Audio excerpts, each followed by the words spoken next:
Is the economy really that bad? Or is the bigger issue that people generally aren't very good with money? I have a couple questions that I want you to think about, so hear me out. One, how many people do you know that are unemployed and are actively looking for a job? I asked this question to some friends and family, and the universal answer was zero. I don't know a single person in my orbit or in some of my friends' orbits and families' orbits that are actively looking for a job that are unemployed. None. Unemployment rates are low. Everyone that I know that has been looking for a full-time job has one. Second question, how many people do you know that haven't got a raise in the last 3 to 4 years? Ask the same question to some of my friends and family. Same answer, zero. I don't know a single person working full-time that's been working the job, for a few years that hasn't gotten a raise in the last 3 to 4 years. Now, what's the point? The point is, obviously, we've had inflation over the last few years, and cumulatively, it's been higher than usual, especially immediately following the pandemic. But this has coincided with people getting raises also, especially if you've been sticking with a job. If you're job hopping and you're going all over the place and you're doing different things, maybe not. But there also were a lot of people during and after the pandemic that jumped ship to go for more money in other industries. Some of them may be looking to go back into their previous jobs. Others may stick out with what they're doing. Some people went remote. Some of those businesses are asking people to come back to the office now. So there's a lot of variables. But out of those two questions, unemployment's low.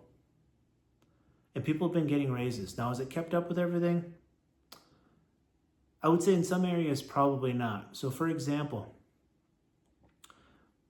housing and rents, unquestionably up more than the typical rate that people are getting raises, for sure. But I'm a Gen X guy. I'm not a boomer. I'm a Gen X guy. And think about this for a second. If you're in your mid-30s, 40s, 50s, 60s, whatever the case may be, we've gone through an unbelievable period of time of low interest rates and affordable housing. Long period of time. Well over a decade. Well, let's say just over a decade of low rates and affordable houses.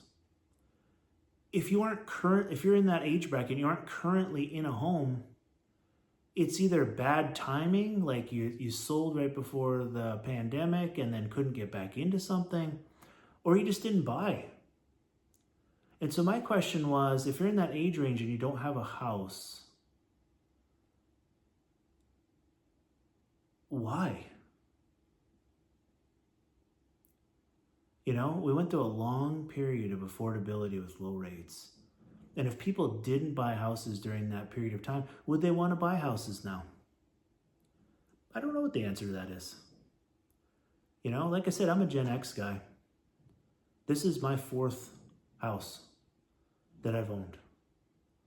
And I'm just saying, this is a long period of time to pass on buying a house.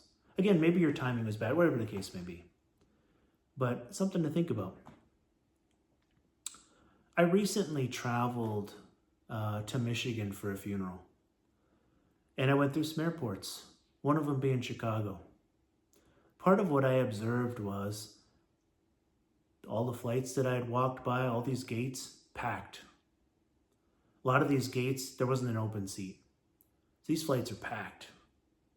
You walk by the various restaurants, throughout multiple gates, packed. People are traveling. People are spending money on things like dining out. I don't even really know if it's disputable. People are doing these things. Now the counter could be, well, they're just putting it on a credit card and they're racking up debt. Okay, well that's possible. But that's a money issue. That's a budgeting issue. That's not a necessarily that it's an economic issue. That's a budgeting issue. And I mentioned in a previous video about doom spending that there's some people that are just like, well, I can't afford to buy a house, so I'm just going to spend a lot of money. But that's not helping you gain traction to be able to fix problems. The group that I really feel for right now are the group that are in their 20s. Because I've been there. When I was in my 20s, I would have never been able to buy the house that I'm in now. The house that I'm in now is not a starter house. But I never expected to be able to when I was in my 20s. And I think oftentimes people in their 20s expect everything to be like, bam, bam, bam, I have to have this like right now. I don't want to wait. For people in their 20s, if you're watching this video and you say, hey, I'm in my 20s, I'm working hard. What would you do if you're in your 20s? You're Gen X. You already have a house. I do have a response to that. If I was in my 20s right now and I was experiencing the level of housing prices and interest rates, I would look for a roommate or roommates. I would divide up costs and I would stack cash, preferably in a high yield savings account. That's exactly what I would do. I would probably do that for a couple of years, maybe a few years.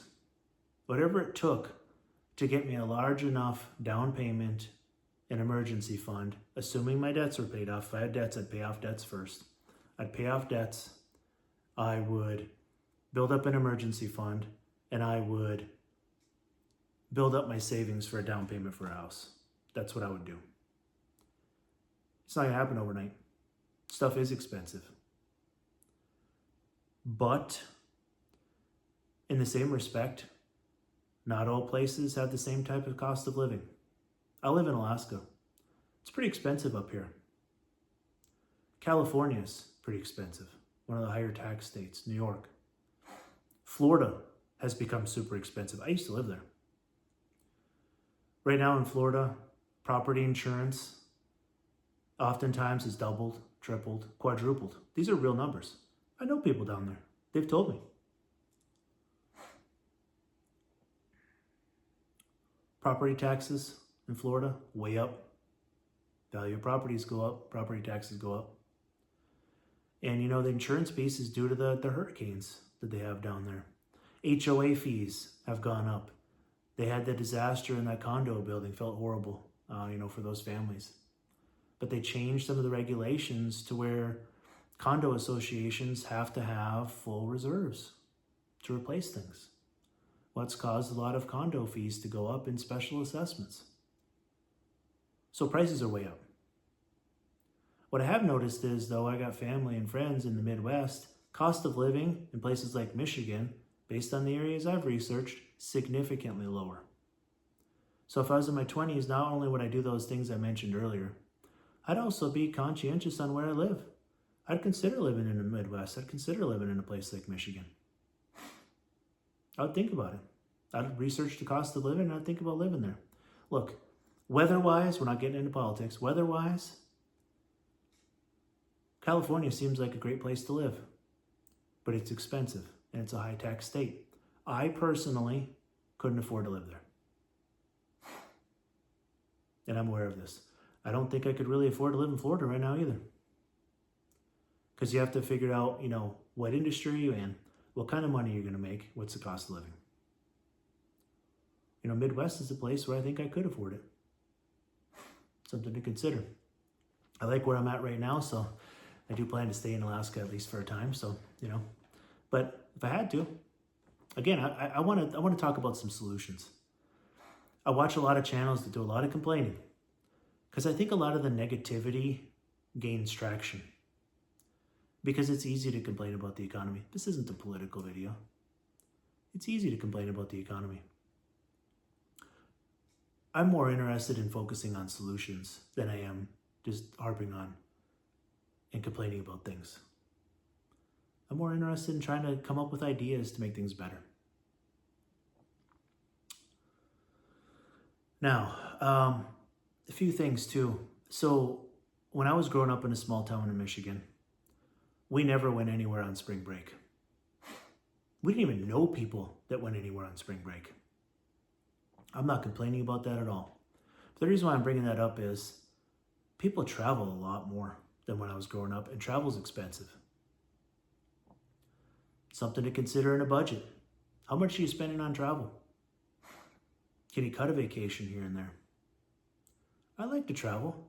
I'm going to Hawaii later this year. Love traveling. But I know I can't do it all the time. And it's budgeted. I've never come back from a trip that I put on a credit card, ever.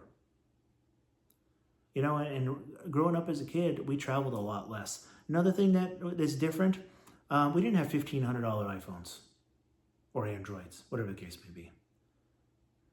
Well, the technology didn't exist back then, but we didn't have those expensive phones. My parents never got new cars until I was 16. I think my dad had 2 new vehicles during the course of his life. When I was 16, he bought a new truck. He got a new truck, several years after that as well. That's it. It was always used cars. And a lot of them were actual cars. If they had trucks, they were older, typically. They didn't have big car notes. They knew that when they bought a vehicle, they couldn't carry car notes for years. They paid them off as quick as they could. They didn't have any debt. Car notes are a problem. I forget what the actual numbers are, different things, places say different things, but if the average car note's getting to be $600-700 plus, that's a lot of money. Look up an investment calculator and put in $500 a month. You put, choose the interest rate. If you're going to go with the market, do 10%, 11%. Sure, it could be lower, sure, it could be higher. I understand that. But $500 a month is $6,000 a year. A lot of people getting car notes for 6-7 years. If you're able to buy a used car and keep that thing running and save $500 a month, it actually equates to something. You're actually building a significant amount of money in a relatively short period of time. Tens of thousands of dollars over the course of what would have been a car note.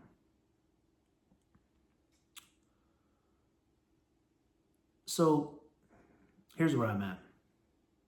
So I'm a Dave Ramsey guy. I did a video on it. It was my second video I ever did. If you got debts, look at your picture like objectively, okay? Your financial picture.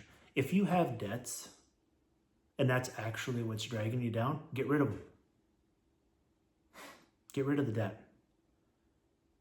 You're hearing from somebody who's actually done this. I've gone through the Ramsey baby steps. I've paid off all my debts except my mortgage.